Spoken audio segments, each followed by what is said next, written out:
Salut à tous, c'est Frisian, j'espère que vous allez bien. Alors, dans ma dernière vidéo, je vous présentais comment faire un support pour les lampes torches à accrocher au mur. Du coup, j'avais envie de faire un projet complémentaire, toujours en impression 3D. Et il s'agit du coup d'un rangement pour les batteries 18650. Alors 18650, c'est le type des batteries. Et donc c'est les batteries qui sont utilisées beaucoup justement dans les lampes torches. Et c'est aussi les batteries qu'on voit dans les cigarettes électroniques. Alors pour le reste, je crois qu'elles sont aussi beaucoup utilisées dans tout ce qui est véhicules RC, donc les petites voitures radiocommandées, les bateaux radiocommandés, etc. Et je suis sûr qu'il y a plein d'autres applications pour ces batteries, mais pour autant que je sache, ça c'est les utilisations principales qu'on en fait. Du coup moi pour les lampes torches, j'en utilise régulièrement quelques-unes. J'en ai toujours qui sont dans les lampes en cours d'utilisation et d'autres qui sont chargées mais en stockage. Et du coup j'avais envie de faire un truc pratique et joli pour pouvoir les stocker sur mon bureau, directement dans mon setup. Du coup que ça fasse un objet de déco et utile en même temps. Alors du coup, voilà à quoi ça ressemble. Donc en fait, c'est une boîte qui va se poser debout. On a des fenêtres ici qui permettent de voir combien il y a de batteries à l'intérieur. On a ici la désignation du type de batterie, donc c'est les batteries 18650. Alors 18650, c'est l'appellation des batteries, mais ça correspond en fait à leur dimension. Donc 18, c'est leur diamètre en millimètres, et 65, c'est leur longueur, toujours en millimètres. Du coup, on a ici des petites fenêtres qui permettent de voir combien il y a de batteries à l'intérieur. Le couvercle, il fonctionne en fait sous forme de glissière. Voilà, et ça nous donne les batteries qui sont à l'intérieur. Alors c'est une boîte qui est destinée à être posée debout sur son bureau, ou ailleurs, hein, où vous voulez. Voilà, donc c'est plus un objet de design qu'un objet de transport. Mais au final, c'est quand même assez robuste. Et le couvercle tient bien en place, hein, il ne se déglisse pas super facilement. Donc du coup, vous pourriez la mettre dans un sac sans que ça pose de problème pour le transport.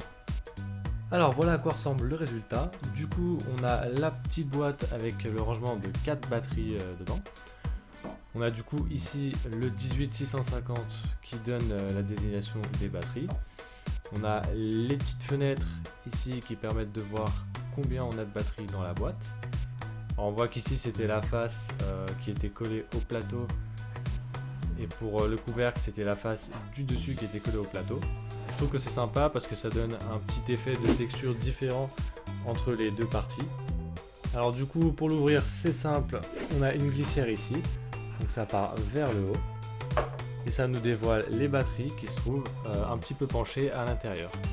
Du coup comme vous pouvez le voir, il n'y a pas beaucoup de jeux mais il y en a quand même un petit peu, ça permet du coup d'adapter tous les types de batteries 18650. Donc voilà pour cette petite impression qui va donner un design sympa à ajouter à votre setup et pour stocker vos batteries. Alors pour le matériau que j'ai utilisé, c'est du PLA noir mat. J'ai utilisé celui de la marque Eriwan. J'avais jamais testé cette marque et en fait c'est justement l'aspect mat de ce PLA qui m'intéressait, donc c'est pour ça que j'ai pris cette marque. Au final je suis vraiment content du résultat parce que l'aspect mat est vraiment très sympa, ça donne un fini vraiment particulier et en plus on voit moins les couches que sur un PLA qui est brillant, donc ça c'est vraiment pas mal. Pour ce qui est de la qualité de ce PLA, je pense qu'il est de bonne qualité. Après évidemment selon les marques, selon les coloris etc, faut parfois changer un petit peu les paramètres, mais bon ça quand on change de filament c'est toujours important de faire des tests avant l'impression pour justement adapter les paramètres à chaque filament puisqu'ils sont tous un petit peu différents. En tout cas pour celui-ci je suis assez satisfait jusque là, on verra sur les prochaines impressions que je ferai. Alors pour les paramètres d'impression, j'ai chauffé l'extrudeur à 210 degrés et le plateau à 50 degrés. Pour la vitesse j'ai mis 80 mm par seconde. J'avais fait un premier essai de cette impression à 100 mm par seconde, plateau et la buse un tout petit peu plus chaud, et en fait j'ai été moins satisfait du résultat, c'est pour ça que sur la deuxième j'ai baissé un peu la vitesse et la température. Après bon, 100 mm par seconde c'est pas excessivement rapide, mais ça reste quand même un peu plus rapide. Enfin on va dire que si vous voulez vraiment des impressions de bonne qualité, avec un rendu vraiment propre, il faut imprimer le plus lentement possible. Plus on imprime lentement, plus la qualité de l'impression sera bonne. Alors je vais vous montrer vite fait à quoi ressemble le modèle 3D sous SketchUp, et ensuite on passera au timelapse de l'impression. Alors du coup on se retrouve sous SketchUp, donc là vous voyez un petit peu comment est fait le modèle, enfin pas vraiment comment il est fait mais de quoi il se compose. Donc du coup on a la partie principale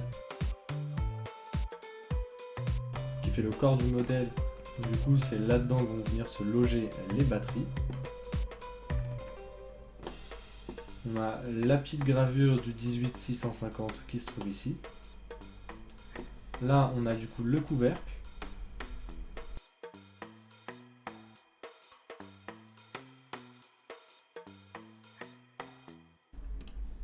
Et donc c'est un système de rails qui va venir se mettre ici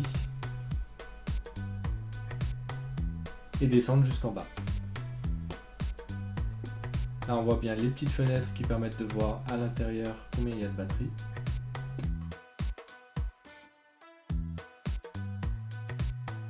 Et voilà, donc c'est tout ce dont se compose ce modèle.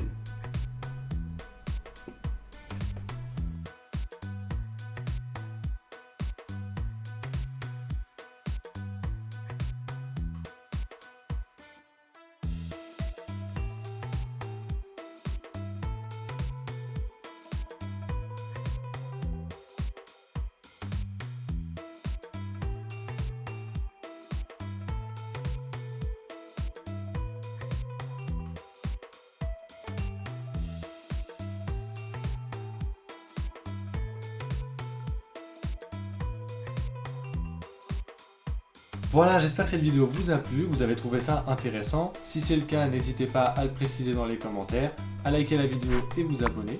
Si vous souhaitez me suivre sur Instagram, mon compte s'affiche juste ici. Je suis assez actif dessus, je poste à peu près tous les jours. Donc si vous voulez voir un peu plus de contenu, plus de création, des timelapses, etc. N'hésitez pas à vous abonner à mon compte Instagram. Pour ceux qui souhaitent télécharger les fichiers STL et imprimer ce rangement pour batterie chez eux, comme d'habitude, je vous mets le lien dans la description. Si vous souhaitez en savoir plus sur les paramètres d'impression, n'hésitez pas à me demander. Du coup, c'était Frisian, on se retrouve bientôt pour une prochaine vidéo. Allez, ciao!